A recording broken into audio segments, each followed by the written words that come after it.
In Uganda's 2026 election, an unusual pattern is emerging. Several parliamentary seats now have only one candidate, meaning voters in those areas will not cast a ballot for their MP. Under election law, once nominations close with no competitor, the Electoral Commission declares that candidate elected unopposed. It is a legal process, but the circumstances behind each unopposed race are different, and in some cases are contested. Here is a breakdown of the unopposed candidates so far and how each race ended up with no challenger.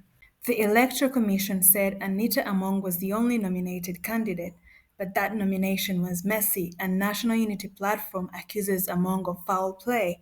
Opponents and journalists were denied access to the nomination center.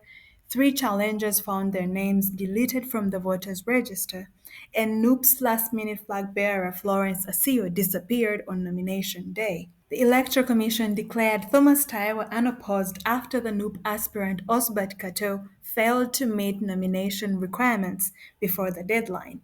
In Lillian Paparu's case, the returning officer says no other candidate turned up for the nomination. Ruth Rujochi was declared unopposed after incumbent Jovanis Renduru withdrew from the race.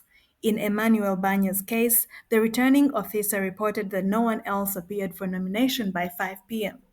Geneva Arenichwe is the Rubirizi woman MP unopposed because three people picked nomination papers, but only Arenichwe returned them by the deadline.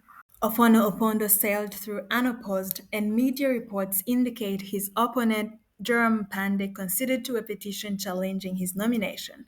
Fiona Nyamutoro was declared elected unopposed after a petition to the EC nullified Noop's Mercy Abedichan's nomination.